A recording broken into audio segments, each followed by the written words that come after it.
one letter delivered. And death soon followed. Welcome to Fog Casebook. I am your host, Vela. I love hearing from you.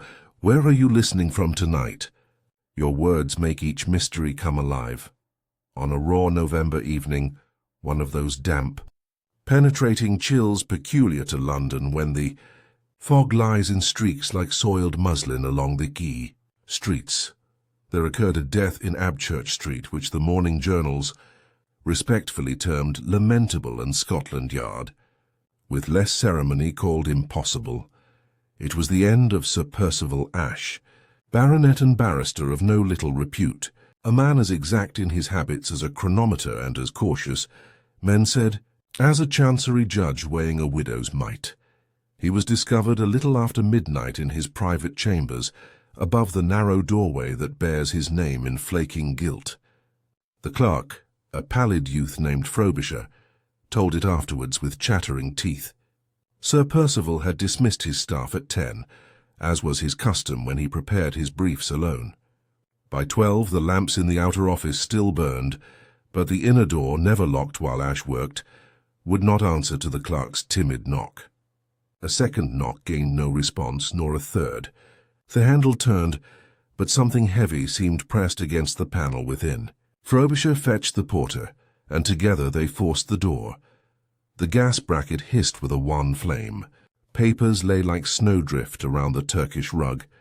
Sir Percival sat erect in his chair, his chin drawn back as though listening, his eyes open upon nothing. The physician called from the next street pronounced life extinct and hinted at the heart, but he had no explanation for the curious welt across the pad of the right thumb, as though the flesh had been scorched by some narrow heated wire, nor for the smear of red beneath the nail, of a colour deeper and duller than any sealing wax in the room.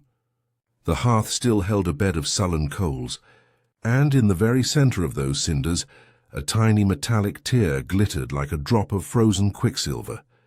Lestrade, who took the matter in hand, found no marks of entrance by window or door. The sash was down, the lower catch was shot, and a smear of the same dull red streaked the wood where a careless finger had touched it. "Ink," he said, and wiped it with his handkerchief. It did not wholly come away. As for motive, there was none to be had for the asking. The safe in the corner, whose polished steel Sir Percival was said to admire as a man admires his own reflection, stood intact with its complicated wards unsullied. The drawers were ransacked in a scholar's disorder rather than a thief's. His watch lay on the blotter at his elbow, stopped at 20 minutes past 11. Under the watch was a paperweight, a little bronze Mercury with a bent wing. Beneath the paperweight, the blotting pad showed a stark mirror of the last words written that night, an impression legible to a practised eye. "It is collected." No more, and no signature, but there had been a letter. Of that Lestrade was certain. Frobisher swore he had carried in a single envelope just at 10, thick paper, cream-laid, sealed not with wax but with a smear of some crimson varnish that left the boy's thumb stained when he'd taken it by the corner. The envelope bore no stamp, only Sir Percival's name in a sharp, sloped hand that seemed to bite the fibres of the paper. The clerk would have kept the thing as a curiosity, for the crimson had a queer, dulled sheen like blood when it turns. But Sir Percival had snatched it with uncharacteristic haste. "There will be no callers this evening." "Frobisher," he had said, and the door had shut. In the grate, after the physician was gone, Lestrade found the ash of 2 sheets burned not wholly. The edges were ragged and curled away from a centre that had flared intensely, as though kindled with spirits. In the ash were rigid crumbs of something that had fused and then set again, like a toy soldier melted and cooled. He placed them together on a saucer and frowned. "A paper knife, a few sealing wax drippings, and a gentleman who forgets he has a heart," he muttered. "There is your case." "Begging your pardon, sir," said the porter from the doorway, turning his cap in his hands. "But the bell was queer." "What bell?" "The house bell, sir. The one the barrister uses to call me for his carriage. It rang at 11:05, just the once, sharp-like.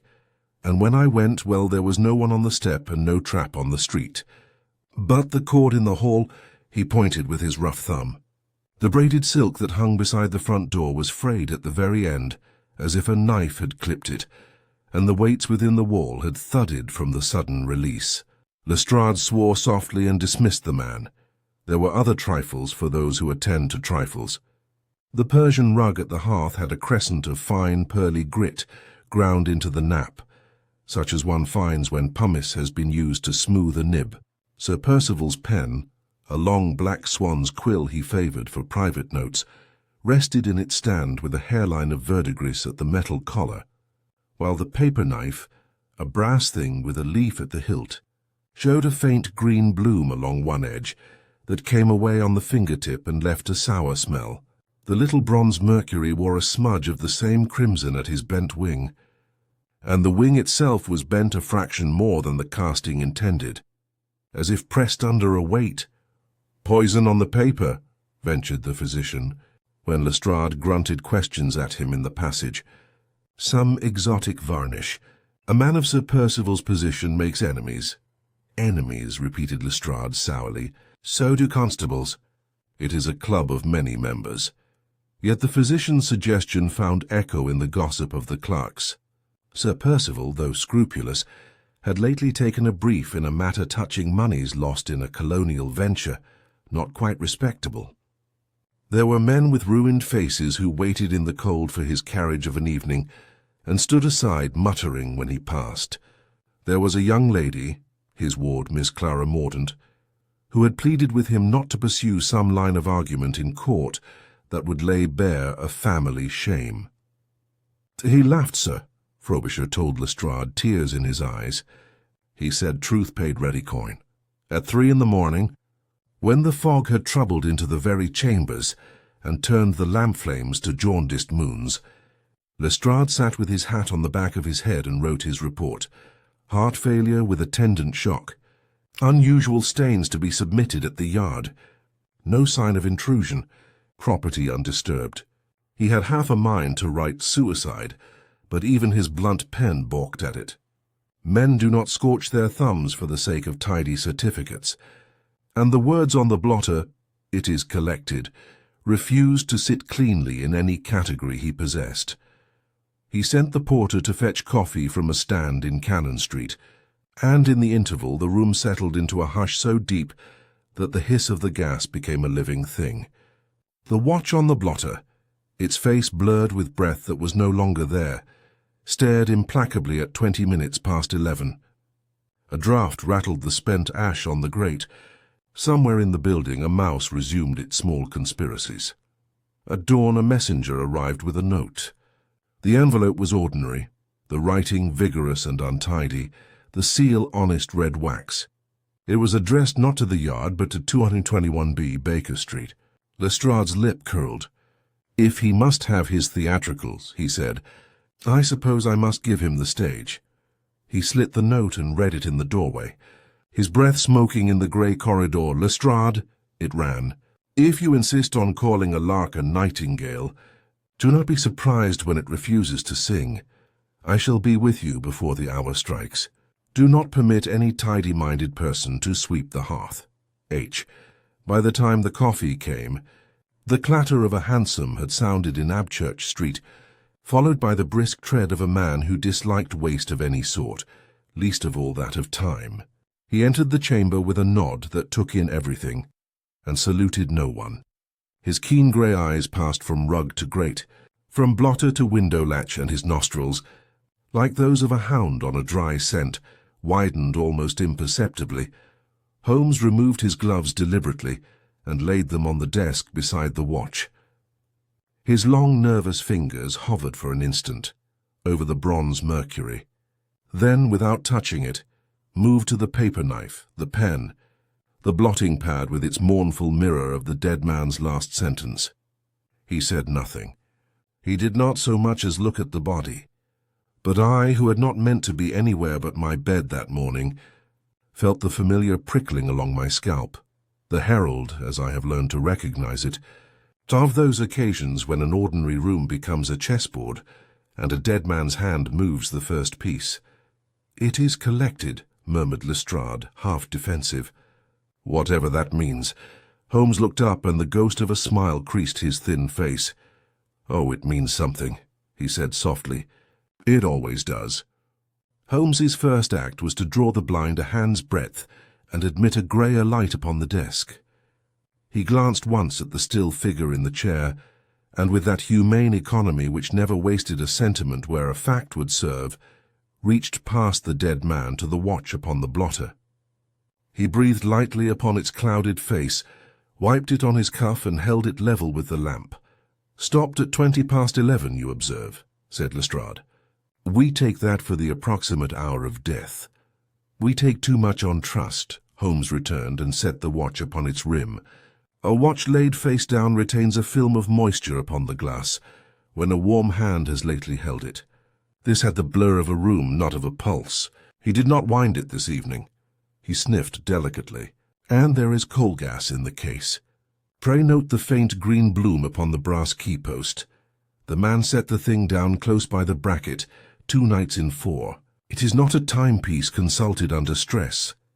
He bent to the blotter, drew out his lens, and studied the mirror of the last penciled words. "It is collected," he murmured again, and then, without warning, his long forefinger hovered above the wing of the bronze Mercury. He did not touch it. "Doctor, oblige me," he said, and I, who had learned obedience in a sterner school, held the figure while he directed the angle of the bent pinion. The little wing, when brought in line with the paper-weight's base, pointed directly to a minute dimple on the leather of the desk, as though some sharp and heated point had rested there and sunk half a hair. "A chance alignment," grunted Lestrade. "Chance favours the tidy-minded," Holmes replied, and the faintest amusement played at his lips. "Our baronet was very exact by all report. He would not bend a favourite trinket for sport." His eyes had been travelling the room in those swift lateral sweeps I have seen precede his most decisive movements. Now he stepped to the hearth and, drawing a folded newspaper from his pocket, scooped with it the grey cinders wherein the tiny metallic tear gleamed. He tipped the whole upon a sheet of foolscap and broke the crust with a paper knife. The glittering drop rolled like quicksilver and came to rest against a crumb of fused matter, which clung to it as a barnacle to a stone. "Do not breathe upon it," he warned us both. "The metal is of a low fusing point. See how the finest ash is cinctured around the globule. There is a little collapsed crater where the flame licked it. The central heat was not the common heat of the fire." He examined the edges of the half-burned sheets, smelt them, and touched a corner to his tongue, a trick I never overcame a shudder in watching. "Spirits," he said. "A volatile employed to ensure a uniform flare. Not brandy, the edge is too clean. Methylated alcohol, common enough, but the paper that is less common. Note the sizing, a slight gloss when held sidelong. And this dust, Doctor?" He offered me a pinch from the rug's crescented grit. It had the smoothness of powdered glass.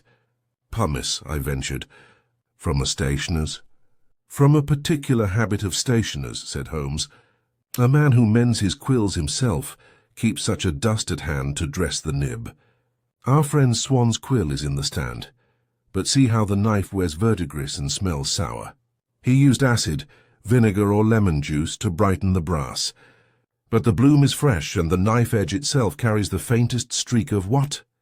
Doctor, your nose is the better." I bent and caught beneath the acid a taint I could not name, something between bruised nettles and cold iron. Holmes nodded at my hesitation. "Precisely. Not a smell. An absence of one. Chlorides rob the nostril. Combine them with certain resins, and you have that dulled crimson we see upon the wing, the window catch and the frayed bell cord." He crossed to the sash. "Lestrade has wiped the catch. No matter, he was not thorough. Observe the colour in the striations. It is not sealing wax. It is a lacquer, hard, lustreless, and insoluble in water, laid over a corrosive base. There is chemistry here, but not so much as to frighten a cabman. The means were simple, the plan exact. He straightened and rapped the window lightly with a knuckle. Shut fastened within. No marks without. The bell cord. He followed it beside the door, took it in his fingers, and measured the frayed end against his thumb. Cut, not torn, and cut sharply. The porter reports a single ring at 5 past the hour, an empty step, and the weights descending like a shot within the wall. One cuts the cord above, lets the weight fall, and the bell rings. But who is above? He looked up at the ceiling, where a crack tracked the line of the joist. No room communicates. The stair passes at a remove. A tool introduced through the upper landing could engage the cord if... He had turned again to the desk, and now drew back the chair a trifle with a fingertip. There, just beneath the lip of the writing surface, was a tiny scorch, the size of a pinhead and perfectly round. A heated point rested here a moment, said he. Doctor, picture to yourself a loop of very slender wire, spring piano perhaps, passed over the thumb and tightened suddenly. Our poor baronet has the welt of it. The wire, heated to redness in a spirit flame, would leave the precise mark we saw upon his right hand. Why heat it? To sear not flesh but something upon flesh, something that must be fixed and quickly. A dye? A varnish? No, a reagent. We will come to that. For the instant, mark the order. A letter arrives bearing a crimson smear that stains a clerk's thumb. A gentleman of exact habits dismisses all and shuts himself in. Within an hour he sits dead, and there is metal melted in the grate that common coals would never liquefy. Lestrade had been shifting from foot to foot, his patience fretted by the sense of a game played in a tongue he half understood. "And your conclusion?" he demanded. "That your heart failure belongs to the family of murders which depend for their success upon a punctuality almost legal." Holmes's eyes gleamed. "The words, 'it is collected,' are to your mind either a receipt or the fragment of a sentence. To mine they are a message left by a man who suspected he had been ensnared by a contrivance that would act when the clock struck a certain instant." He set down those words after the first event, the bell. He meant to complete the sentence. He had no time. "Then you will call it poison? I shall call it mechanism and craft, with a tincture of chemistry." He stooped and with the blade of the paper knife teased apart the fused crumbs from the ash. The glittering drop rolled again and settled with a soft click. "This," he said, "is an alloy which any child may melt upon a spoon. Bismuth with its cousins. Typesetters use it. So do cheap toy makers, and those who love scientific parlor tricks.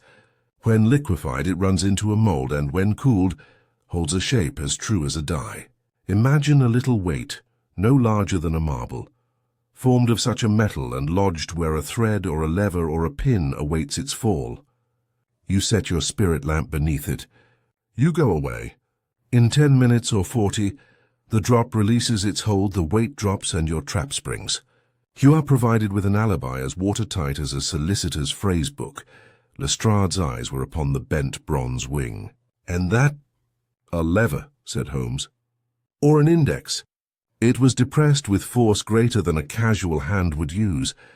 The bent pinion shows it. If I am right, it kept in place some small instrument, a needle perhaps, heated and poised, until a melting weight freed it. Then it descended on what? On a thumb laid unsuspectingly beneath, while the owner strove to pull some thread or lift some toy, something which seemed no more than a trick to amuse a weary man at his papers."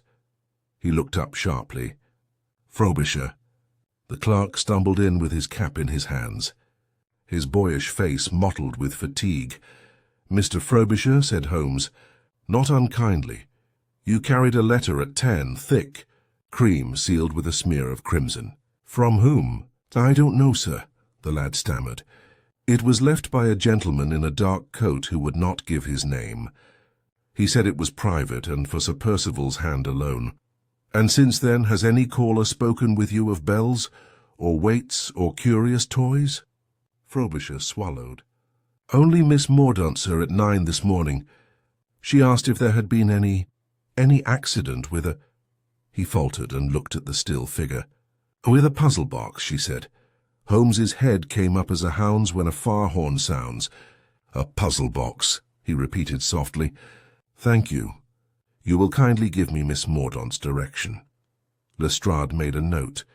"You think the young lady is concerned?" "I think she is terrified," said Holmes. He turned the little alloy drop again upon the paper. "And I think that she, more than any of us, can tell us who in this affair is punctual, inventive, and as exacting as our dead man ever was." He looked once more at the words impressed in the blotter, his face grave. "We will wait upon Miss Mordaunt, Lestrade. But first, send for a tinsmith and a sand tray. I shall need to remake a very small portion of last night's mischief." Lestrade's messenger had not long returned with a dingy little spirit lamp, a scoop of fine sand in a tray, and a small paper packet of fusible pellets before Holmes had cleared a space upon Sir Percival's desk with a care that was almost ceremonial. He set the bronze Mercury upon its base, braced a quill box against its flank, and with the blade of the paper knife fashioned a shallow groove in the sand.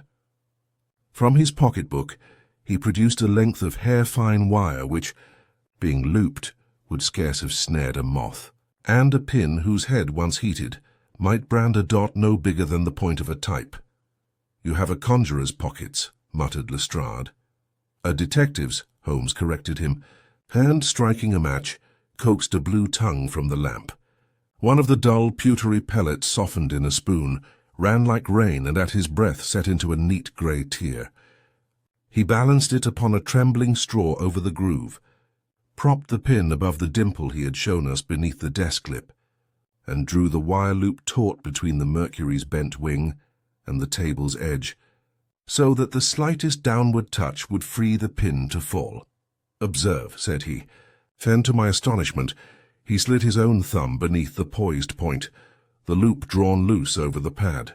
Our man sits as many lonely exact men sit of an evening. A letter instructs him, perhaps in the tone of a challenge, to try some ingenious trifle. He is precise. He follows instruction. He heats a pin. Why, to make a pattern appear upon the skin, or to cure, so the letter lies, some wart or chilblain of long standing. He is told to ring the porter. The bell must prove the order has been obeyed. He cuts the cord where indicated. His knife is here. The weights fall. The bell answers. Now he must place his thumb beneath a little needle and draw a loop. So. The trick will print a cipher upon the flesh. He bends to it. The pellet, whose balance I had doubted, chose that instant to slump. The grey tear toppled into the groove with a whisper of weight. The wire sprang. The pin dropped true, and Holmes's thumb received its kiss with a sound almost dainty in that hushed room. He did not flinch. He whipped his hand away, quenched the lamp, and with a flick freed the loop. "You are mad," cried Lestrade, half starting forward. "I am alive," said Holmes calmly, and bared the pad for our inspection. It showed a dot, no more, but at the rim the skin whitened where the heat had bit. You perceive how slight an injury would serve to admit a substance through the pores. Now recall the welt upon Sir Percival's thumb, a ring where the loop bit in and the scorch beneath, almost a cautery. He took the baited needle. The loop was tightened, perhaps to steady the hand, one may imagine the pretty phrasing, and thus the door was opened for any agent laid upon the wire. The loop, or the instrument he handled last. "The crimson smear," I said, the pieces coming together with a chill that was not the fog's. "Just so." Holmes turned to the window catch, where a remnant of that dull red still lurked in the striations. "A lacquer carrying a salt that will pass through a braided skin. Corrosive sublimate is convenient to the man of parts. It has no odour. It is mercurial and therefore deadly, and it renders a very handsome vermilion with iodides. Hence the colour of our smear is no mere fancy name. Our murderer is a chemist by habit or companionship." Lestrade, stubborn by instinct but not dull, frowned at the apparatus. "A letter that bids a gentleman make himself a pincushion. A toy that springs at a melting drop. A lacquered poison. There's devilry enough here for Fleet Street, Mr. Holmes, but where is your devil? You cannot arrest a pellet. We can inquire of those who traffic in such trifles." Holmes packed away his wire and pin with a practised hand, But his eyes had wandered again to the blotting pad with its ghostly script. And we can ask why our dead man wrote "It is collected." Collected what? A debt, a set, a signature. He was a lawyer. The word is in his blood. A hansom took us west through the thinning fog to Cheyne Walk, where Miss Clara Mordaunt had lodgings in a house whose scrupulous curtains had the look of a guardian's gaze. She received us in a small parlour, entangled with books and needlework. I confess that at the sight of her pale face and the steady line of her mouth, my preconceptions embarrassed me. Whatever courage is bred by duty, it was in that girl. "You came quickly," she said, and her eyes sought Holmes as if to measure him. "Mr. Frobisher told me that someone cleverer than the police had been sent for." Holmes bowed, thin and grave. "Your message for the clerk this morning spoke of a puzzle box. You feared such a thing had been sent to Sir Percival?" Her hands, which had lain composedly in her lap, tightened until the knuckles showed. "I feared—" She checked the word, bit it down, and began again with effort. "A month ago Sir Percival received a queer device, a Japanese toy, he called it, from a gentleman who signed himself a Friend of Truth. It opened when one pressed 2 panels at once, and drew a loop of silk. He was delighted with it. Later I had a note, an anonymous warning, that if Sir Percival collected what was owing, he would be made to pay in crimson." She swallowed. "I thought it the threat of some ruined man. He had enemies. But when I heard the bell and the— Oh, sir, I thought of that hateful toy." "Show me the warning," said Holmes. She rose without hesitation and went to a little escritoire. From beneath a blotter, she drew an envelope of thick cream, faced with a hand that sloped keenly as Frobisher had described, and sealed not with wax, but with that same dulled crimson smear. Within was a narrow slip, upon which 3 characters were written in the corner, almost as if by accident. GCL2 Holmes's face did not change, but the light in his grey eyes sharpened. "The author is either impudent or confident in his audience's ignorance. Corrosive sublimate. Even a schoolboy with a taste for smoke rings can construe it. The paper is the same as at Ash's Chambers. Note the sizing and the watermark, Grieve and Sons Strand. Miss Mordaunt, has anyone of late urged you to persuade your guardian to compromise in a certain colonial case?" Her colour rose painfully. "Mr. Ezra Pilbeam," she said at last. "He called twice, once very humbly, once angrily. He lost his fortune in the dye-works of Malacca scheme. Sir Percival was counsel for the plaintiffs. He said he must expose the fraud whatever the cost. Mr. Pilbeam is a chemist by training. He keeps a little shop in Holborn for scientific instruments, and—" Her composure flickered for the first time. "And gods that tinkers make." Lestrade's pencil scratched industriously. "Pilbeam," he repeated with the heavy relish of a name that fits in a report. "We shall have him." "We shall visit him," Holmes corrected, and his tone made the room suddenly larger. "Meanwhile, Miss Mordaunt, indulge one more question. Who gave Sir Percival the Japanese box?" She hesitated. "He said it was sent from a gentleman at his club, one he did not know. There was a card once. I found it with the wrapping string and kept it for its pretty red edge." She searched in a shallow drawer and produced a pasteboard with a scarlet border. There was no name, only an embossed device of a small winged god, Mercury, carrying a letter. Holmes held it to the light, then to the pad of his finger. The red on the card's edge left the faintest stain.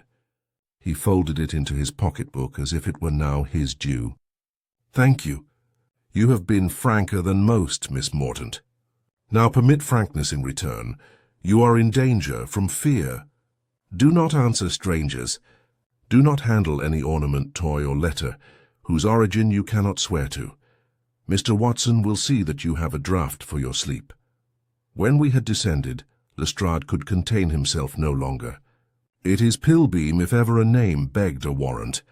Chemistry, toys, a grievance, what more? Motives are as plentiful as pebbles," said Holmes, stepping into the hansom. "We must look for grain." He touched the inside of his cuff where a fleck of that dulled crimson still clung. "Pilbeam shall show us his shop, and we shall show him a little knowledge. But I do not yet despair of a subtler mind. A man who writes his poison in the corner of a warning has either contempt for us or a patron who thinks for him. Drive to Holborn, Watson. We will see what is collected at a chemist's till."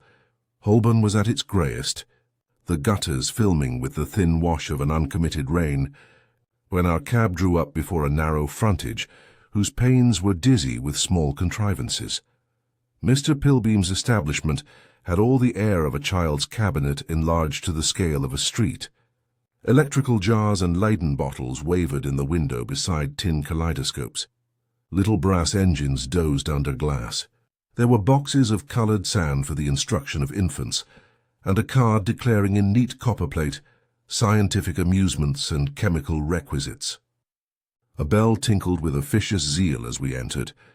The proprietor himself, a spare man of middle years with the stoop that is the badge of long courtesies to counters, appeared at once, wiping his fingers upon a rag that had known every tint in the alchemist's rainbow.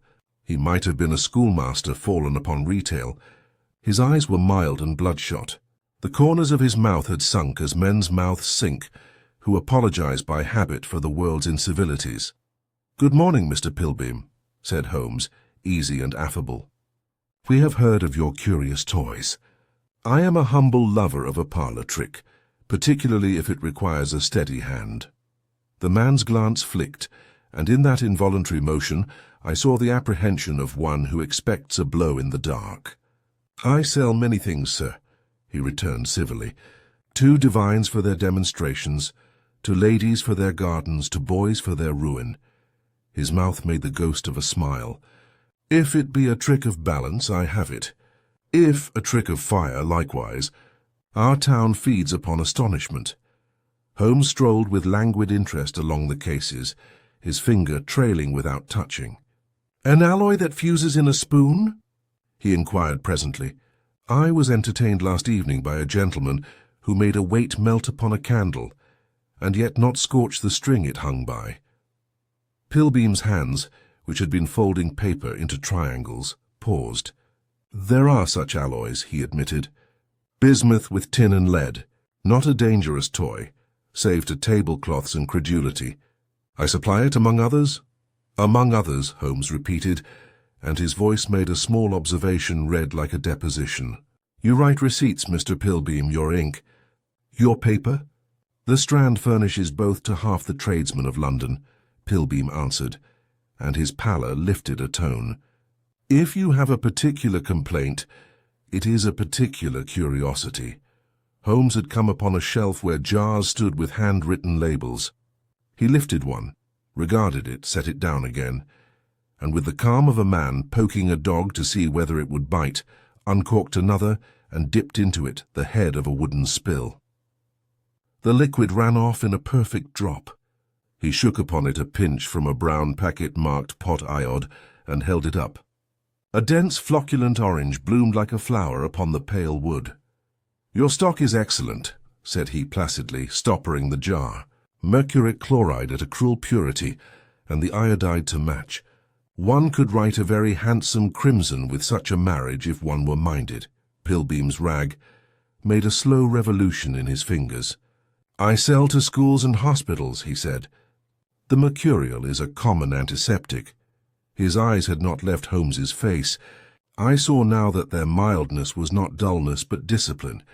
"Sir," he added in a lower tone, "if you come from Mr. Lestrade, say so, and do not play at it. I have met men cleverer than the police and kinder too, but none who enjoyed the cat and mouse for itself more than a boy with a half-holiday. If there has been wickedness abroad, and there has, tell me how it touches me, and I will answer." Holmes's manner changed as quick as a blade turned in the hand. "It touches you thus. A gentleman of the law received a letter sealed with a crimson lacquer that stains. He handled a toy contrivance by instruction. He is dead. Your alloys, your lacquers, your toys, these make a little bridge across the dark. We are here to see whether your name is writ upon the planks." Pilbeam's throat worked. He put the rag aside, and from beneath the counter fetched a ledger that had been mended at the corners with neat strips of black cloth. "I will save you time," said he without rancour. "There are 3 lines you will care to see. Here a purchase 6 weeks gone by, puzzle box Japanese with loop and concealed needle, one ordered by a gentleman giving the card of the Lycurgus Club, paid for by messenger." The name he used was Friend. I do not know his face. I keep the proofs of orders, not the proofs of men. Again, 20 ounces of fusible alloy sold in parcels to a Mr. Vaughan, who has a shop off Great Russell Street, where he casts trinkets for mantles and sells them for art. He is a harmless robber. Lastly, a small phial of corrosive sublimate and a packet of potassium iodide sold 8 days past to Mr. Ezra Pilbeam of Holborn. A rueful light trembled at his mouth. "I am a widower. I keep my house with fewer servants than it needs. I must scour and I must kill. If that hales me to a gallows, I hope they will wash the rope." Lestrade, who had been listening with a professional sourness torn between disappointment and relief, snapped his notebook shut. "Who paid for the box by messenger?" he demanded. "What messenger?" Pilbeam turned 2 leaves and laid his finger upon a pasted chit. Holborn Mercury and Carriage Co. was printed across it in capitals, and the device, a little winged Hermes bearing a letter matched. With a sudden leap of association, the scarlet-bordered card in Holmes's pocketbook. Along the bottom a boyish hand had scrawled, "Collected 10:15. "It is collected," murmured Holmes, and the ledger might have been a confessional, for the way the colour came and went in his gaunt face. Not a lawyer's note, then, but a stamp. The very phrase. The murderer uses a messenger company whose badge is the god of speed, Hg to the knowing, Mercury to the ignorant, and he gives his poison's element as his signature in the corner of a lady's warning. We are handsomely mocked. "Mocked or flagged," said Pilbeam unexpectedly. "There is a man who enjoys emblem more than most enjoy their dinner. We have a few of them. Society founders, memorialists, gentlemen who buy marbles of Greek youths for their stairlands. They fix their initials to everything but their crimes." Holmes closed the ledger and tapped it. "You will write the Lycurgus Club upon a paper for Mr. Lestrade. You will also, if you please, lend me the kindness of your boy for an hour." "My boy?" "The one who carries for the Mercury when they are short-handed. Do not affect surprise. The ink upon the chit is his," and he held his pen like a lad whose index finger has a callus from string twisting, kite string, fishing line, or— Holmes's eye glanced, smiling, to the reels of wire above the counter.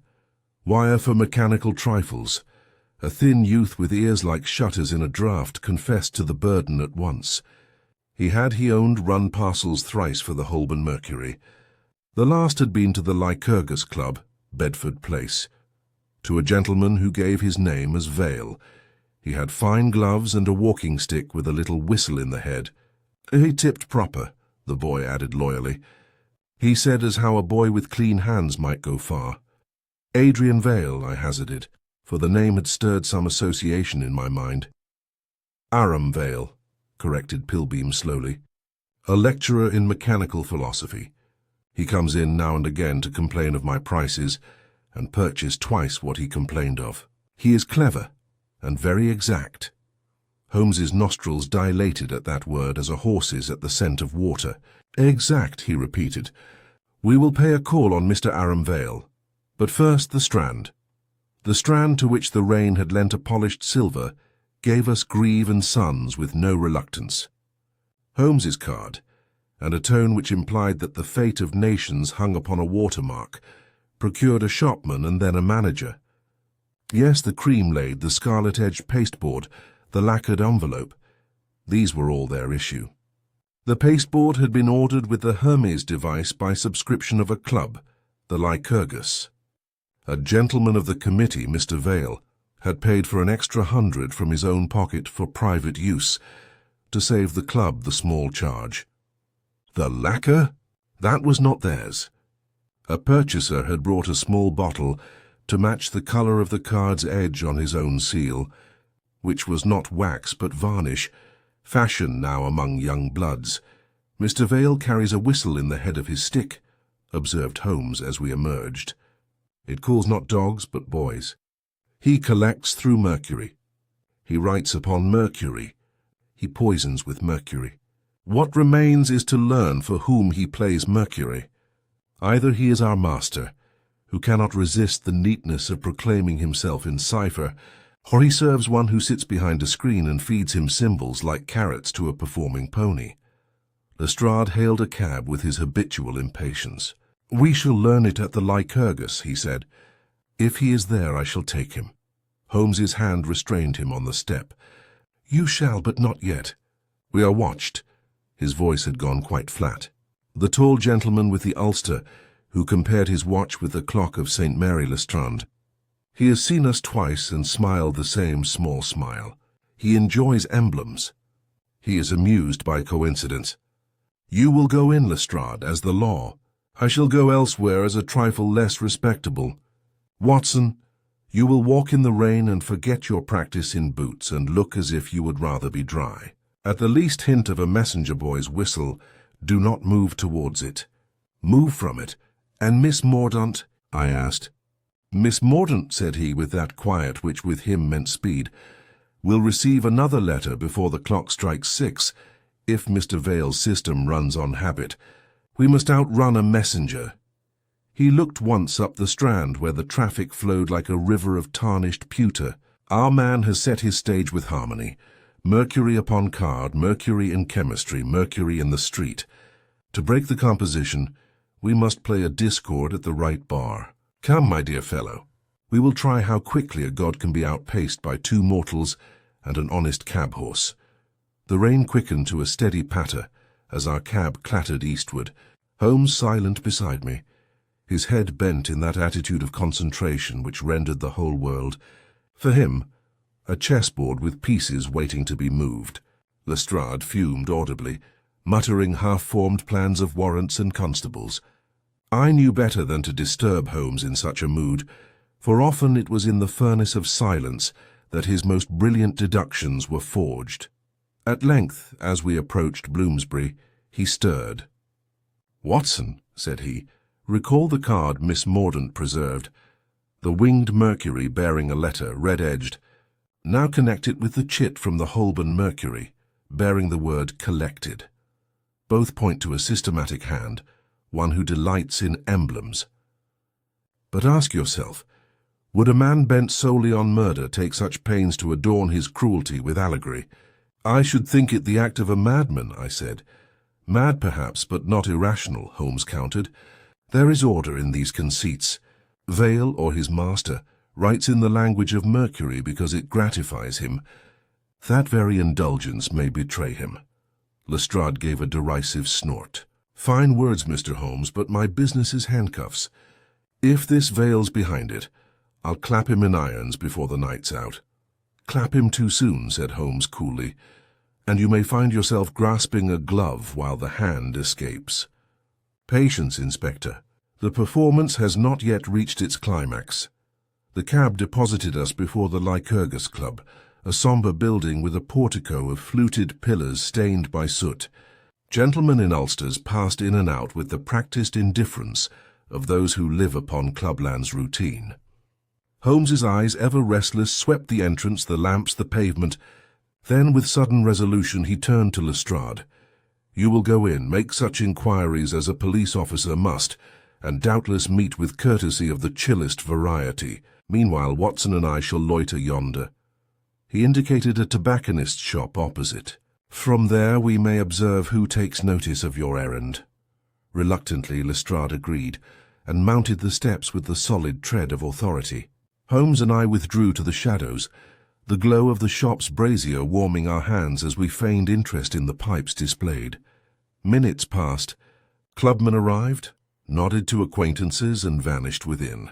A cab rolled by, its glass fogged, but I fancied I saw a gloved hand draw the curtain more closely as it passed. Holmes, too, had seen. His lips compressed to a line. "There," he murmured.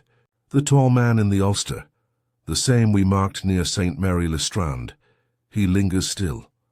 The figure stood at the corner, his back half turned, pretending to study the evening bill pasted upon a wall. Yet his stance betrayed watchfulness. Presently, as Lestrade emerged from the club, the man's gloved hand brushed his waistcoat, and I heard a sound, shrill and brief, like the whistle of a bird. From the opposite direction, almost on cue, a boy in Mercury's livery darted into view, carrying a small packet. "Move away, Watson," Holmes breathed. "Do not meet the boy. Let us see whom he seeks." We drifted with studied carelessness a few paces down the pavement. The messenger, glancing furtively, passed Lestrade without pause, and slipped instead to the tall man in the ulster.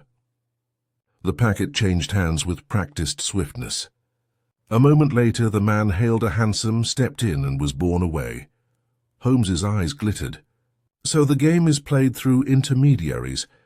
Vale, perhaps, or another, remains in shadow while these Mercury boys deliver poison as they might chocolate. Did you mark the packet's size? Long enough for a quill, narrow enough for a needle." "I fear Miss Mordaunt's safety is still at hazard," Lestrade rejoined us, his expression sour. "Vale was not within. They claim he lectures tonight at King's College. Smooth lies, I'll warrant, but I have his address in Tavistock Square. We may search it if you'll come." Holmes shook his head. "Not yet. A premature raid would only warn him. Better we turn his own game upon him. Watson, you and I shall make for King's College. Vale may indeed be there. Lestrade, take 2 men and discreetly follow that hansom. Mark where the tall gentleman alights. Between us we may triangulate the spider's web." The inspector grumbled but complied, for Holmes's authority was curiously difficult to resist when he spoke thus. We parted in haste, Holmes and I hurrying towards the Strand once more. At King's College we entered the lecture hall, a lofty chamber where a small audience of students and enthusiasts were gathered. Upon the platform stood a lean figure in spectacles, expounding with passion upon the harmonies of mechanical invention. His words, though dry, carried the air of a man intoxicated with precision. This was Aram Vale. Holmes listened but briefly, his gaze fixed not upon the speaker's face, but upon the objects arrayed upon the table. A puzzle box of Japanese make, a wire loop, and a brass weight that gleamed dully in the gaslight. The resemblance to the contrivance in Sir Percival's chambers was unmistakable. When the lecture concluded, Vale lingered among a knot of admirers. Holmes edged close and in a tone just above a whisper said, "Your Mercury is eloquent, sir." Vale started as though pricked. His eyes flashed to Holmes, then narrowed with a smile that chilled me. "Ah," said he softly, "another who deciphers emblems. Few trouble themselves." Holmes inclined his head. "Fewer still take pleasure in scattering them." Vale's smile deepened, though his hand tightened upon his walking stick, the very one with the whistle head described by the Mercury boy. "To scatter is to prove order exists," he said. "The uninitiated stumble. The chosen few perceive." He bowed slightly. "And now, gentlemen, I am engaged." With that, he turned on his heel and strode swiftly away, leaving Holmes with the look of a hound who has scented, but not yet seen the quarry. "Watson," he murmured, "we stand at the threshold. Vale does not deny, indeed he exults. But mark me, the true hand may yet lie behind him directing his theatrics. Tonight he will play further, for his appetite for symbolism is not sated. Come, we must return to Baker Street. I have an experiment in mind, and time presses. If my reasoning holds, Miss Mordaunt will receive her second crimson letter before dawn, and when it comes we shall be ready to follow Mercury to his master." When we returned to Baker Street, the lamps were already burning low, and Mrs. Hudson, with her usual forethought, had placed a tray of cold meats upon the sideboard. Holmes brushed it aside with scarcely a glance, and went directly to the chemical corner of the sitting-room, where his retorts, balances, and crucibles stood in ordered array. "Watson," said he, "be so good as to fetch the crimson-edged card from my pocket-book. I wish to test its varnish." I obeyed, and he placed the card upon a porcelain slab, moistening one edge with a reagent from a stoppered bottle. Almost instantly, The brilliant vermilion dulled to a grey-brown, and a faint metallic odour rose. Holmes gave a satisfied nod, as I suspected. Mercury combined with iodine, a tincture prepared to leave a stain upon the skin and to pass easily through an abrasion. The fellow parades his learning, Watson, in every stroke. He stamps his seal with the very essence of his crime. And yet he walks free, I said. Surely Lestrade has enough for an arrest. Holmes turned from the fumes and fixed me with those keen grey eyes. Arrest is not proof. Vale is bold, but I cannot yet swear that he alone contrived Sir Percival's death. There is design here more intricate than the zeal of one lecturer in mechanical philosophy. Did you note his words? To scatter is to prove order exists. That is the utterance of a disciple repeating a master's creed. Vale is dangerous, yes, but I fancy he is not the head. He busied himself at the table, melting one of the grey pellets Pilbeam had given him, and allowing it to drop into a mould. When it hardened, he tapped it free and held it up between finger and thumb. This trifling weight, Watson, melted by a spirit lamp, is the pivot of the whole. Imagine such a drop placed to release a lever or a loop at the appointed moment. The plan is devilishly simple, and yet it bears the signature of genius in its application. It allows the killer to be absent and yet present, to dictate death by clock and candle, as if time himself were his accomplice. I shivered at the thought, but Holmes was already pacing. "It is collected," he murmured. "Not a chance phrase, but the messenger's mark." The boy scrawled it upon the chit to show he had delivered. Sir Percival copied it mechanically, or perhaps with dawning suspicion, before the trap was sprung. There lies our key. The Mercury service, the crimson varnish, the emblem of the winged god. They are signals left like footprints upon wet clay. A knock at the door interrupted us. It was Lestrade, damp and irritable from the night's exertions. He flung himself into a chair and brushed the rain from his sleeve. "Your veil slipped through our fingers, Mr. Holmes," he announced. My men followed the hansom from the club. It set down the tall fellow with the whistle at Tavistock Square, no more than 100 yards from Vale's lodgings. We closed in, but the bird had flown. The cabby swore he carried nothing but a packet, and that was gone. Vale himself was still at King's when we looked, but within the hour his rooms were stripped, papers burned in the grate, cupboards bare. He had warning I'd stake my pension. "Not warning," said Holmes quietly. "System. A man who lives by allegory makes a ritual of his escapes. Vale will not desert his stage until the performance is complete. You will find him again where Mercury passes with his winged step. For now, let him dance." Lestrade growled, but said no more. Holmes resumed his pacing, pausing only to draw aside the curtain and peer into the night. "Watson," said he, "prepare yourself. Before dawn there will be another letter. The pattern demands it. Miss Mordaunt is the natural recipient. Vale has marked her with his toy once already. If we are swift, we may intercept the messenger and follow the crimson thread to its source." As if summoned by his words, there came at that very moment the faint trill of a whistle in the street below, a shrill, bird-like call that cut through the patter of rain. Holmes sprang to the window. "There," he whispered. "The Mercury signal. Watson, your revolver. Lestrade, follow close, but do not seize too soon. We must see the hand that directs the boy." We hurried down the stairs and out into Baker Street, where the gas lamps cast wavering halos upon the slick pavement. A boy in livery, a satchel slung across his shoulder, was striding swiftly toward the Marylebone Road. Holmes slipped into step behind him, Lestrade and I keeping to the shadows.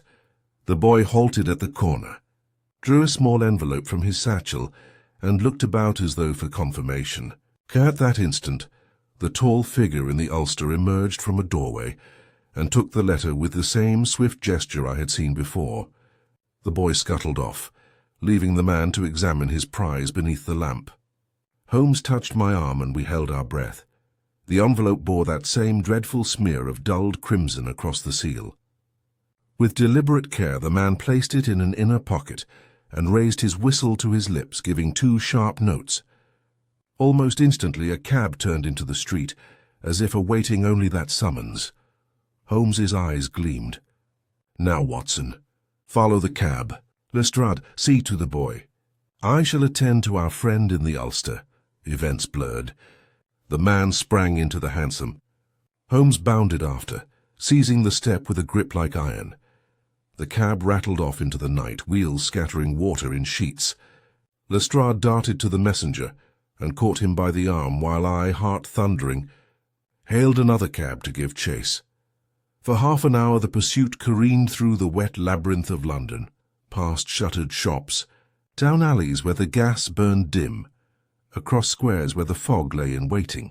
At last the hansom drew up before a warehouse by the river, a hulking shape whose windows glowed faintly within. Holmes slipped down unseen and motioned me to silence as I arrived. Together we crept closer. Through a broken pane we beheld a sight both sinister and orderly. Benches laid with coils of wire, bottles of varnish, and moulds in neat rows. A spirit lamp burning blue, and upon a central table, a great ledger open, its pages headed with the word "collected." Standing over it, directing two assistants with rapid gestures, was Aram Vale himself. Holmes's hand closed upon my sleeve. "There, Watson," he whispered, eyes alight. The theatre revealed Mercury's temple. But let us not rush the stage. The curtain has yet to fall, and if I mistake not, our next act will begin with that letter in the ulster pocket. It is bait, and the trap may yet close on hunter as well as hunted. I felt the cold of the river air creep along my spine, for in that dim chamber I saw not the idle play of emblems, but the very machinery of death, set in motion by a man whose delight lay as much in the artistry of crime as in its result. And I knew, as Holmes drew me back into the shadows, that the true unravelling had only just begun. The warehouse by the river loomed like some vast hulk beached upon the tide of London's commerce, its windows glowing faintly through the drizzle. Holmes held me back, his hand steady as a steel trap upon my sleeve, while we both peered through the cracked pane. Within, Vale bent over his ledger, his thin features lit from beneath by the spirit lamp so that they seemed almost skeletal. He wrote with a rapidity that bespoke long practice, pausing only to gesture to his two assistants. These men were of a lower stamp, one broad-shouldered, with a jaw that bespoke the dockside. The other, a stooping fellow with the anxious air of a clerk dragged into darker service than he had bargained for. The objects upon the benches fascinated and horrified me alike. There were rows of wire loops, trays of dull grey pellets, vials sealed with wax, and small contrivances like puzzle boxes, their seams cunningly hidden. It was a veritable armoury of mechanical poison. The open ledger lay at the heart, and across the top of each page I could make out that ominous word, "collected." Beneath, names and dates were inscribed, with cryptic symbols in the margin, some crossed through, others underlined with ruthless precision. Holmes leaned close to my ear. "Do you see, Watson? This is no solitary fancy of Vale's. It is a system, a bureau of contrivances, supplying death as a tradesman supplies wares. Each page records a delivery. Each mark is a life extinguished or a debt yet to be claimed." A cold sweat broke upon my brow. "And you mean to say, Holmes, that Sir Percival was but one entry in this dreadful account book?" "Precisely. And unless we act with both swiftness and subtlety, Miss Mordaunt will be another." At that moment the tall fellow in the ulster entered, brushing rain from his shoulders. He laid the crimson-sealed letter upon the table, and Vale received it with a ceremonious air, as though it were some sacred relic. Breaking the seal, he glanced at the contents, then smiled thinly. He placed it atop the ledger, turned to his assistants, and spoke a few low words that carried even through the pane. "The next collection shall be made before dawn. Mercury waits for no man." Holmes's fingers tightened upon my sleeve, then released it as he drew me further back into the shadows of the quay. His eyes glittered with the keenness of the chase. "You heard him, Watson. They mean to strike tonight. We must forestall it. But how?" I whispered. "Lestrade must be summoned at once." Holmes shook his head. To bring the yard upon them now would scatter the birds before they can be snared. No, Watson, we must play Mercury's game and beat him at his own emblematic sport. These men rely upon ritual. Every gesture, every seal, every whistle is a sign in their liturgy of crime. If we intrude upon it, they may retreat into shadow. But if we appear to follow their rules, his lips curved in that rare, dangerous smile I had come to know, then they will overreach themselves. He led me quickly from the quay, hailing a cab at the first corner. Once inside, he gave a series of precise directions, his mind working visibly faster than his tongue could follow. We returned to Baker Street. There I shall fashion a decoy, a letter sealed in crimson, but with a reagent of my own devising. If Vale or his lieutenant handles it as they have handled their others, we shall have proof that no magistrate could dismiss. And with that proof Lestrade may close his net. But Miss Mordaunt, I protested, if they move upon her tonight— Holmes cut me short with a raised hand.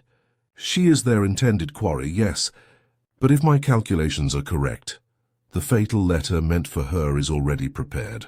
We must intercept it before it reaches her. That is why we must act at once. Back at Baker Street, Holmes set to work with feverish energy. From his chemical cabinet he drew small phials, powders, and a stick of vermilion sealing wax. But instead of softening it over the flame, he mixed a solution that, when brushed upon plain wax, gave it that same dull crimson sheen we had seen before. Into this he added a minute quantity of a harmless but indelible dye, one that would bloom under heat into a vivid violet. Now, Watson, observe. This counterfeit seal will appear identical to Vale's poison lacquer. But once heated, say by a spirit lamp or a candle, it will betray itself in color. We need only ensure it passes into Vale's hands, and the trap will be set. He inscribed upon thick cream paper a few meaningless phrases in his precise script, folded it, and enclosed it in an envelope of the same Greve & Sons make we had traced earlier. Then, with a flourish, he sealed it with the violet-tricked crimson and placed it upon the mantelpiece to dry. Our difficulty lies in delivery, he mused. Vale trusts the Mercury service alone. We must therefore become Mercury for one night. Watson, your countenance is honest enough to pass for a messenger. You shall carry this to the rendezvous, where Vale expects his tribute. Once it is in his possession, we shadow him to the lair, and Lestrade may do the rest. My heart misgave me, but I nodded. And where is this rendezvous? Holmes consulted the scrap of paper he had taken from the warehouse, upon which he had hastily noted certain figures. At a tavern by Blackfriars Bridge, 2 hours past midnight. The tall fellow in the ulster spoke of it as he entered, though you may not have caught it. That is where their next collection begins. The remainder of the evening passed in tense preparation. Lestrade, once convinced of the plan, summoned a small detachment of constables to wait discreetly near the bridge. Miss Mordaunt, under pretext of safety, was lodged with a relation in Hampstead beyond the reach of Mercury's runners. And as the clock struck 1, I found myself walking alone through the dripping streets, the decoy letter in my breast pocket, every shadow a menace, every whistle of wind a signal to my overstrung nerves. At Blackfriars, the river rolled black and oily beneath the arches, the lamps casting tremulous beams across the wet cobbles. A man waited by the tavern door, tall in his ulster, his whistle-stick gleaming faintly. He glanced at me with suspicion, then at the letter I produced. His hand closed over it with the eagerness of one who claims a prize. For a moment I feared he would strike me down then and there, but instead he gave 2 sharp notes upon the whistle. Out of the darkness a hansom rattled up. He thrust the letter inside and climbed after it, calling to the driver. And then, like a shadow detached from the night, Holmes sprang upon the step, clinging as the cab lurched forward. Lestrade's men surged from their hiding places to follow. I stood frozen a moment, the chill river air in my lungs, before stumbling after them into the chase. The game of Mercury was nearing its end, and I knew as the cab vanished into the fog-bound streets that the next move would decide not only Vale's fate, but the unmasking of the hidden master who had written death in crimson letters. The hansom took the turns like a cutter tacking into a squall, its lamps flinging sickles of light over shuttered shop fronts and dripping archways. I kept our driver to his work, with an urgency that left no breath for questions. Holmes, a black silhouette gripping the step of the leading cab, was flung back and forth yet never loosed his hold. I had the uncanny sense, not for the first time, that he belonged to pursuit as the greyhound belongs to the course. We swerved into Fetter Lane and out again by a narrow mews. Somewhere ahead the whistle gave a single chirp, answering or summoning, I could not tell. Then the cab slowed, turned beneath a brick arch and disappeared into a yard whose gate hung half open. We drew up 30 paces beyond. Lestrade's trap rolled in on our flank with 2 constables crouched like gargoyles upon its rear. Holmes was beside us at once, breath misting, eyes alight. "Not the river," he said softly. "A forwarding yard. The Mercury uses many nests. Then we take them now," Lestrade snapped, hand already to his whistle. "On the contrary, we watch one more turn of the wheel." He pointed to the gate. The ulstered figure had not alighted. So instead, a boy no bigger than a cricket stump scurried out, received the envelope through the cab window, and vanished beneath the arch with the furtive haste of a rat between barrels. A moment later he reappeared empty-handed, and the cab rattled away again, lighter by 1 crimson seal. "Now," Holmes breathed. "Watson with me." We slipped through the gate and found ourselves in a covered passage smelling of damp rope and horse. A single lamp smouldered within, making islands of light upon the cobbles. At the far end stood a door with a little brass slot. It clicked as we approached, and a draught like a sigh came from within. Holmes pushed gently. The door gave on silent hinges to a passage of planked walls and a second door beyond, this one bearing a frosted pane. Through it a dim glow quivered. The steady flame of a lamp screened for delicate work. Holmes did not knock. He laid his hand flat where the frosted glass met wood, then drew it back and showed me the faintest smear of dull crimson upon his skin. "Our letter has gone this way," he said. "Lestrade, place your men at the back. There will be a yard door." "On my word." He turned the latch and we entered. It was a small room and very clean, the cleanliness of a surgeon's table rather than a housemaid's parade. Shelves of bottles labelled in a neat, sloped hand, a spirit lamp, a rack of quills and nibs, and on the centre bench, upon a folded towel, lay our envelope, its seal glimmering like curved blood in the lamplight. Beside it stood a little brass tripod and a pin clamped in a spring poised over a sand tray. The resemblance to Sir Percival's desk might have sickened me if some corner of my mind had not been already braced for it. "Observe the ritual," Holmes murmured, his voice scarcely above the lamp's breath. "They heat, they drop, they press. The die enters. The receipt is made. Tonight we shall add a modest variation." With a pair of forceps he lifted the envelope and brought its seal near the blue cone of the flame.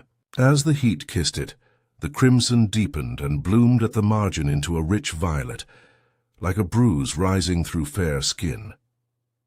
Holmes allowed it a second more, then moved it aside and touched the pin delicately to the wax. It printed a minute circle.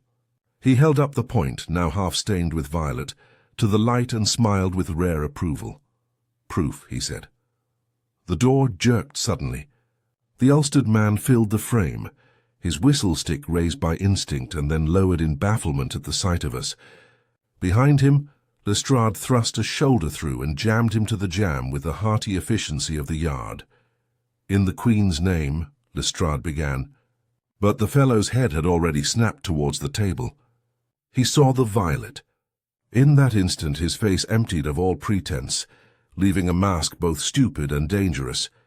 With a wrench he broke free, not forward at us but back into the passage, and his whistle gave 2 shrieks like a wounded bird. Holmes was across the room in a bound, snatching the envelope to his breast. "Out," he barked, and flung me towards the second door. We burst into the cobbled yard, as a trap opened with a groan of hinges above our heads. some concealed hatch that gave on the rafters, and a small, dark shape dropped a glinting pellet onto the brass tripod through a speaking tube I had taken for a conduit. It struck the cup and teetered. Holmes did not wait to see it settle. He seized the tripod in his scarf, whipped it sideways into the sand tray, and stamped the flame flat beneath his heel. A puff of sour smoke licked our faces and died. "Back to Baker Street your tricks may go," he said between his teeth. "But not here." Lestrade's men brought the ulstered fellow to heel with iron and oath together. His eyes were upon the sealed letter tight in Holmes's grip, and the longing in them had more of terror than greed. Holmes took a step to the passage and called up in a voice that would have cooled a furnace, "Mr. Vale, when a man builds an altar to Mercury, he should learn the god's second face as well as his first. He is guide of souls, do you recall, but also witness of oaths. The colour that betrays you on this pin will witness tolerably before a magistrate." Silence. Then, very softly and very clear, a voice from the rafters. "Oaths are words.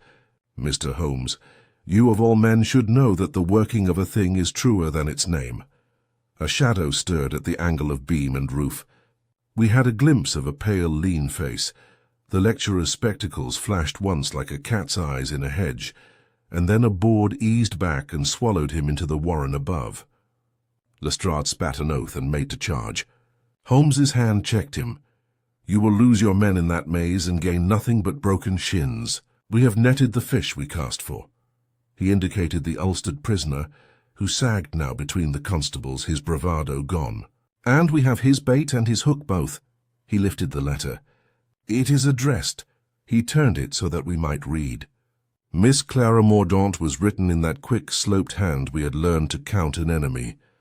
Beneath, in the left corner, 3 characters were set with the precision of a mathematician.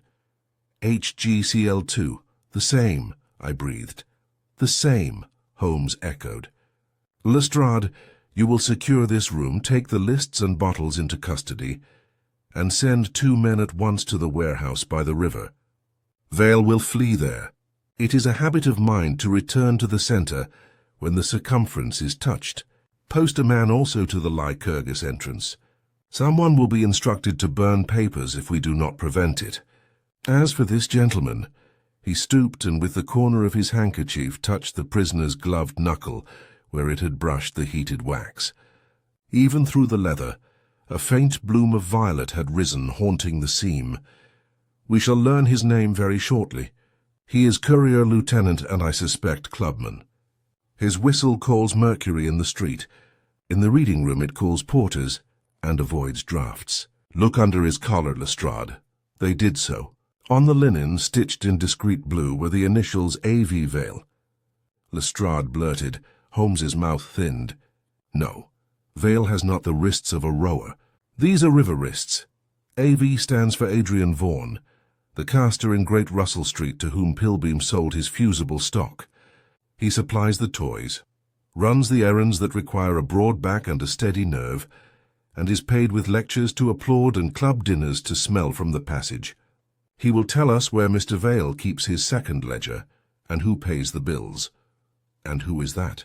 Lestrade demanded. Holmes looked past him into the little room where the lamplight fell upon neat labels and careful script. His face, which will sometimes forbid conjecture, as though it were a vulgarity, permitted itself for once a line of speculation.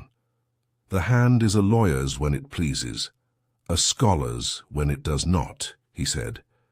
"The emblematic contagion, the Hermes device pressed upon pasteboard and conscience alike, belongs to a mind that loves antique forms because they excuse modern sins. Sir Percival was exact and would expose a fraud. There is an older exactness that hates exposure and buys it off with allegory." His eyes came back to us and hardened. "We shall have him. But we must move." We moved. Vaughan, cowed now the violet ghost had kissed his gloves, gave up a back stair to the roof. Lestrade's men took it at the double. Holmes thrust the intercepted letter into his inner pocket and nodded me to his side. "Watson, once more to the river," he said, and the tone that had so often drawn me through dangers no saner man would seek came back into it. "Our lecturer preaches harmonies. Let us see how he keeps time when the baton changes hands. There is yet another player I would hear, the one who set the tune. If my ear is true, he will be waiting where paper meets policy and emblem meets law. And where is that? I asked. The Lycurgus, said Holmes. And if I am right, not the reading room, but the committee office. Mercury brings letters. The treasurer collects. He took my arm and we ran. The Lycurgus was not a house that expected callers after midnight, yet there is a certain authority in a footstep that opens doors without badges. Holmes's hand upon the bell was light, but the night porter who answered it blinked as though a lantern had been thrust in his eyes. "Committee business," said my companion, as if the phrase itself were a talisman. He produced from his pocket the scarlet-edged pasteboard stamped with little Hermes that Miss Mordaunt had preserved. "Mr. Vale forwards a paper for the treasurer's hand. It is to be laid upon his desk and upon no other." The man hesitated the space of a breath, long enough for Holmes's gaze to take in the rack of hats, the umbrella stand, a calendar pricked with pins and stood aside. "The treasurer's rooms are at the far end. Sir, Mr. Dorrington will have left for the night, but I can send a boy. Do not trouble yourself," Holmes returned, and we moved along the padded corridor where the carpet swallowed our tread. The club had that air, peculiar to such sanctuaries, of solidified leisure. In the reading room a single member dozed upright, his paper pitched like a tent on his breast. The lamps burned with the unbegrudging flame of establishments that have accounts with the gas company and consciences to match. The committee lobby opened to the right. Holmes tried the treasurer's door, found it locked and knelt. The pick he drew forth might have been a sliver of moonlight. The wards yielded with a docility that told me more of Mr. Dorrington's security than of my friend's skill. Within, the office was handsome and precise, a knee-hole desk in walnut, a glazed case of medals and cameos, and upon the mantel a bronze of Hermes in the heavier Roman taste, winged hat, caduceus, and the cold smile of a god who never yet returned a parcel undelivered. Holmes's glance went first to the writing table. The Hermes seal, an embossing stamp for cards, stood at the right, and beside it a small bottle with a brush corked through the stopper. He drew the brush and smelt it. "Lacquer," he said softly. "The same dull crimson. Our treasurer matches his stationery to his mythology." He touched the brush to the inner lip, and, almost imperceptibly, the colour warmed at the edge, then, as if an answering nerve had leapt, cooled back to its devitalized hue. He replaced it, and laid upon the blotter that intercepted letter whose seal we had coaxed to betray Violet under heat. "Now we set the scene," he murmured. And with two movements as swift as a conjurer's, he shifted the lamp so that its warmth fanned the corner of the desk and turned the chimney a fraction to direct a breath upon the seal. A man who loves ritual repeats it. Mr. Dorrington will warm the wax before he makes his mark. The heat will complete our argument. We had not long to wait. A firm step in the passage. The latch, and in came the treasurer of the Lycurgus, faultlessly dressed though his hat was yet in his hand. He was of that agreeable, well-fleshed type which England breeds for committees.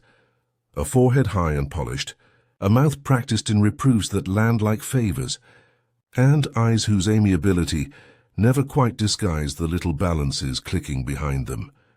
He stopped dead when he saw us, me by the window curtain, Holmes on the hearth with the Hermes bronze looking over his shoulder. "Mr. Dorrington," said Holmes pleasantly. The gentleman recovered in the neatest fashion. "Indeed. You have the advantage of me, sir. Sherlock Holmes of Baker Street. This is my friend Dr. Watson. We intrude only to save you a greater discourtesy. Your assistant, Mr. Vale, conducts a business in murder from a warehouse by the river. The police are at this moment in his office and at his lodgings. Your courier, Adrian Vaughan, sits with a constable in a very quiet room, contemplating a violet stain that would appear tomorrow in court. The letter upon your desk is addressed to Miss Mordaunt. It bears in the corner your friend Mercury's formula, and in the seal a change of colour provoked by warmth. All that is needed to complete the circle is your hand upon it. He spoke without heat, almost as if he outlined a program for a charity subscription. I confess the dryness chilled me more than any invective. Mr. Dorrington's eyes had gone to the envelope with a flick that betrayed long habit. The letter might have been a coin rolling slightly on a counter, near enough to snatch, not near enough to fall. He returned his gaze to Holmes and smiled with courteous incredulity. My hand upon it? You have unhappily been misled by enthusiasts. Mr. Vale is a lecturer whom this club, ill-advisedly perhaps, permitted the use of a room. Mr. Vaughan I do not know. As for the letter, the Lycurgus is the recipient of much correspondence. I sign for nothing beyond the club's concerns. Holmes inclined his head. Just so. Then you will not object to call the porter and have him witness your refusal. It is a prudent man's habit to document refusals. He lifted the bell pull that hung beside the desk, a neat silk braid with a tassel. Shall I? For the smallest instant Dorrington's composure cracked. His glance flew to the cord, not to forbid it, but with the calculation of a man measuring its drop, its reach, its consequence. Then the mask returned. By all means, he said smoothly. Holmes's forefinger touched the tassel, then strayed past it and rested lightly upon the lacquer bottle. He did not ring. The desk lamp breathed upon the envelope with its soft, steady heat. You have an admirable collection of Hermes, he observed, as if we had come to discuss bronzes, not homicide. Card stamp, mantelpiece, even your messenger service. A mind that loves congruity is a mind I respect. It offends me when the emblem and the act fall out of step. You speak obscurely, Dorrington returned, but there was a deftness now in his tone, as if he groped for the exact pitch in which one soothes an unruly guest. The emblem, said Holmes, is the god of messages and gains, also of perjuries. The act is to send out a toy and a tincture, and to collect at a distance while another man's thumb carries the proof on its pad. Sir Percival was exact. He became dangerous. He wrote, "It is collected," upon his blotter.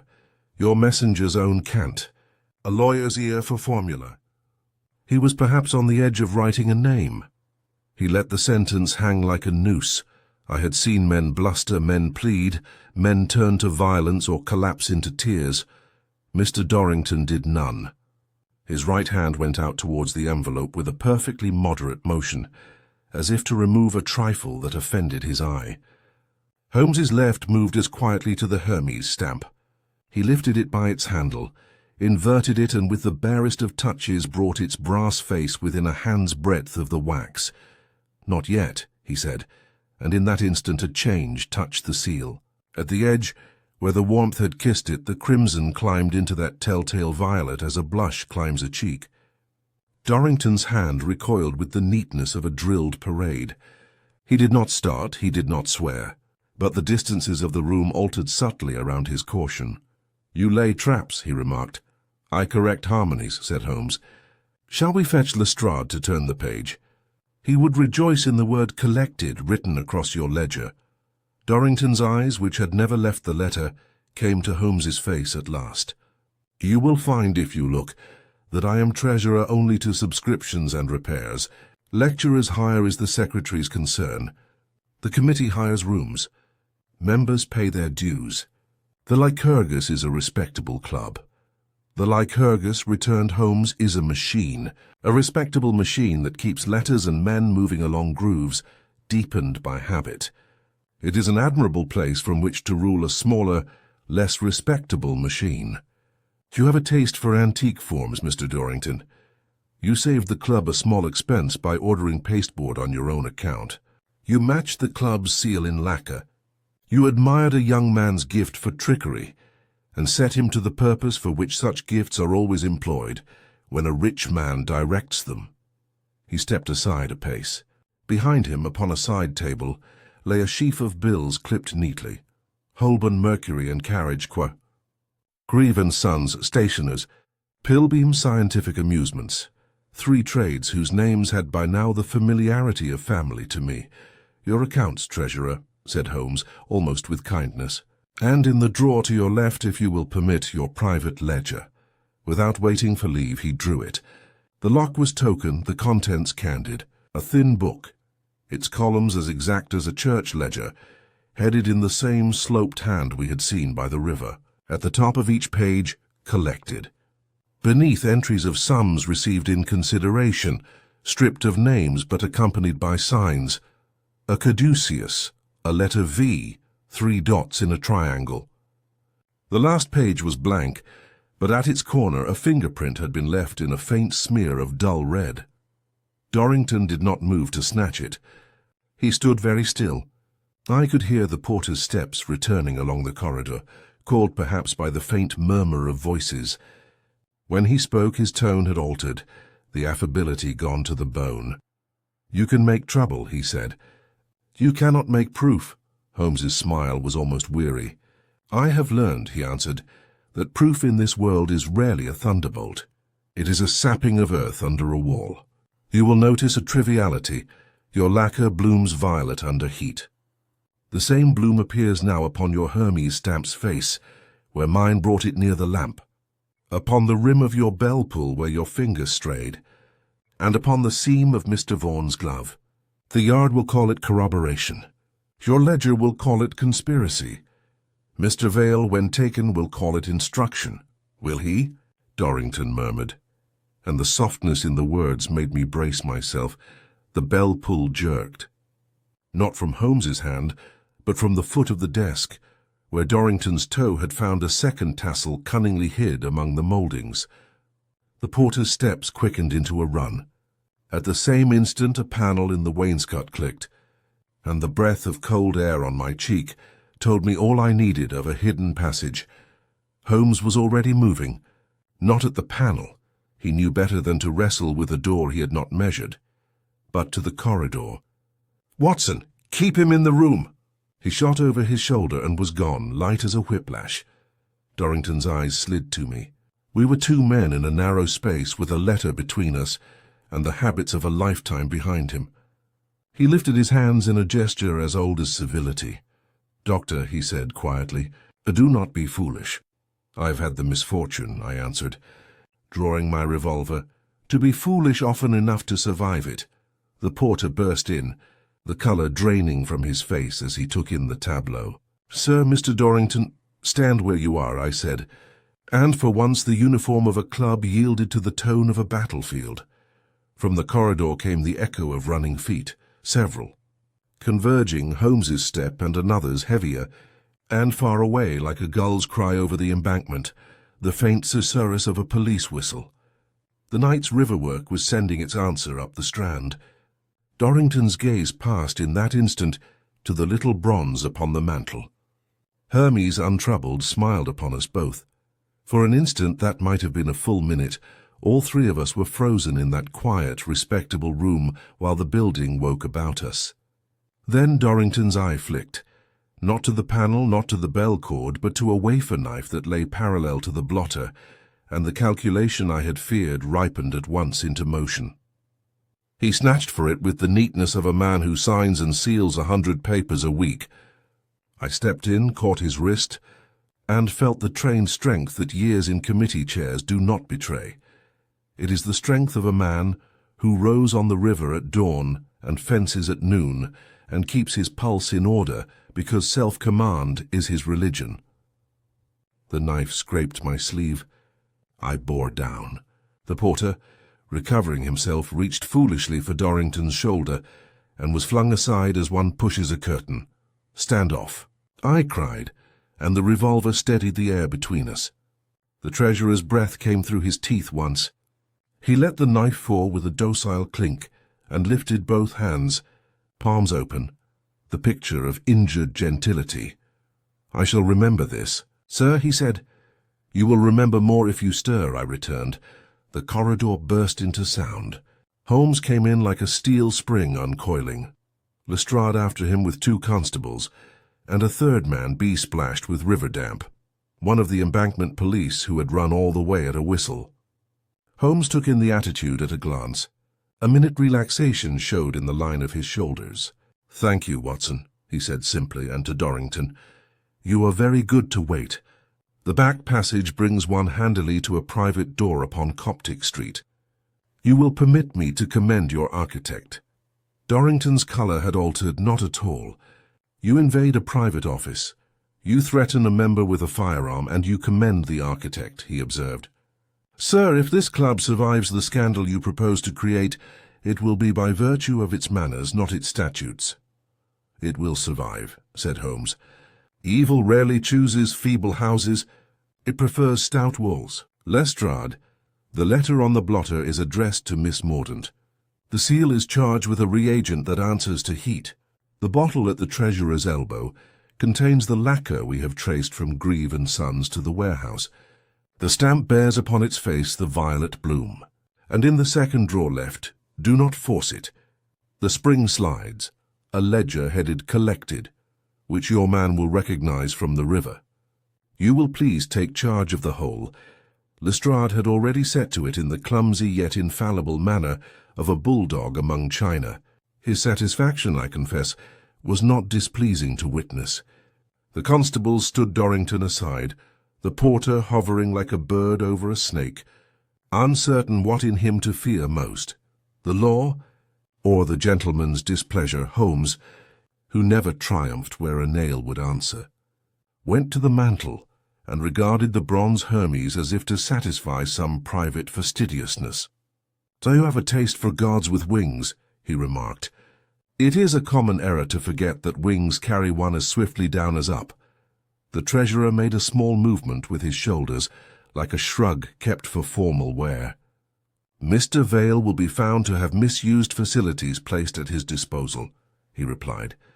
"The club will mourn its imprudence and purge its rolls. As for the lacquer, it is the fashion. This ledger is a list of subscriptions.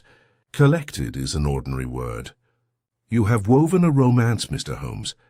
You will now see whether Fleet Street or the magistrate pays more for it." Holmes turned half towards him. The lamplight showed the tired humour at the corners of his mouth that comes to him only when an opposition resigns itself to being taught and yet refuses to learn. "We shall see," he agreed. "For the present we will try if Mr. Vale's romance is of the same school." There was a scuffle in the outer hall. The embankment man, whose boots still wept river, poked his head in. "Begging your pardon, sir." "The lecturer, gentlemen. We have him. Tried the back stair down upon Longacre, and met Sergeant Price coming up it. Fell between 'em like a sermon between two pews. Bit like a wasp for a minute, then quiet. We found this." He held up a walking stick with a whistle in the head and tied beneath its ferrule a loop of hair-fine wire. "A pastoral crook with a wolf's device," Holmes murmured. "Bring him." They brought Vale in handcuffed. He had been roughly handled, yet there was that in his face which I had seen once or twice upon zealots dragged from a meeting, an exultation that no bruising touched. His spectacles were gone. His eyes were bright as a fanatic's and twice as contemptuous. They lighted upon the desk, the lacquer, the ledger, and last upon Dorrington. In that passage of glances, the whole conspiracy seemed to walk across the room in its shirt-sleeves. "Mr. Vale," said Holmes, "you have been vigorous. Pray be precise. Who pays your rent? Who orders your cards? Who stamps your letters with Hermes and your conscience, with quotations from Lucretius, when you grow tired of the Old Testament?" Vale's lips twisted into a smile that had no youth in it. "A disciple does not betray his master," he said. "A master," returned Holmes, "should pick disciples who do not improve the text. You sign your warnings with HGCL too, as if you were annotating a primer. You instructed a gentleman to make a bell ring with a cut cord. He understood and wrote, 'It is collected,' and you thought yourself very witty. Wit is a bad mask for theft. Sir Percival had a name for your bookkeeping. He died reaching for it. You will not do him the honour of the truth." For the first time a quiver ran across the lecturer's mouth. "He died," he said. "He was collected." "He had collected too long. By whose warrant?" Holmes asked softly. Vale's eyes slid, swift and involuntary, to the man between the constables. Dorrington met the glance and, to do him justice, did not flinch. He looked at Vale as a banker looks at a clerk who has miscast a line in a ledger. "Enough," said Holmes, more to himself than to them. "Lestrade, take them both. The committee will oblige you with rooms for your men and a cab for your prisoners. I will remain a quarter hour." "A quarter?" Lestrade began, indignant at any delay in the savour of his capture. "A quarter hour," Holmes repeated. "There is a line yet to set straight." He tapped the bronze Hermes upon the brow with a forefinger, and the god rang faintly. "We have caught the hand that carried. We have touched the hand that counted. There is a third hand that signed, a dead man's." When the room had emptied save for the porter, who stood at the threshold wringing his cap, Holmes slipped the intercepted letter into his pocket-book and went to the treasurer's fire. He rekindled the coals with a spill, and held above them, by its edge, a sheet from the blotting-pad we had found at Sir Percival's chambers, a duplicate page, taken by Lestrade, and carelessly left among the exhibits in his eagerness. The faint mirror of "It is collected" swam upon it, reversed and spectral. "Doctor," he said, "your pencil." I passed it. With light mirror-match strokes he rewrote the words, then completed the phrase that time or death had denied our barrister. "It is collected by Dorrington." I started. "Holmes, you cannot know." "I do not," he said calmly. But he knew. He laid the sheet on the treasurer's blotter beside the violet-blooming seal and the lacquer brush that still glistened dull red under the lamp. He had begun the sentence. He had written the club's cant. He had smelled the lacquer and seen the god upon the pasteboard. Precise men leave precise ghosts. We are not making evidence. We are making sense. The court will have enough without our embroidery. I leave this for a different tribunal. He moved to the door and spoke low to the porter. "You were loyal to your post," he said. "If any ask you tomorrow whether Mr. Dorrington kept his affairs neat, you may say with truth that he did. And you may point to this desk so they may admire its neatness. You will sleep better for having seen the tale to its end." The man gulped and bowed in the strange, grateful way of those who have been spared a shame they did not earn. We left him in the pool of lamplight, the little god smiling down. In the corridor the club's silence had reasserted itself, only bruised by the distant murmur of men and the scrape of chairs, Lestrade installing his empire. Holmes did not look back. He took my arm and walked me out into the cold where the first grey of morning diluted the lamps. At the corner, a cab stood with Miss Mordaunt within, pale but self-contained.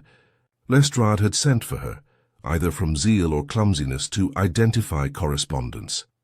She rose as we approached, and when she saw Holmes's face, some of the terrible composure left her. "It is over," she said. "It is contained," Holmes answered. "Over is a theological word. Mr. Vale has been taken, and Mr. Dorrington will answer.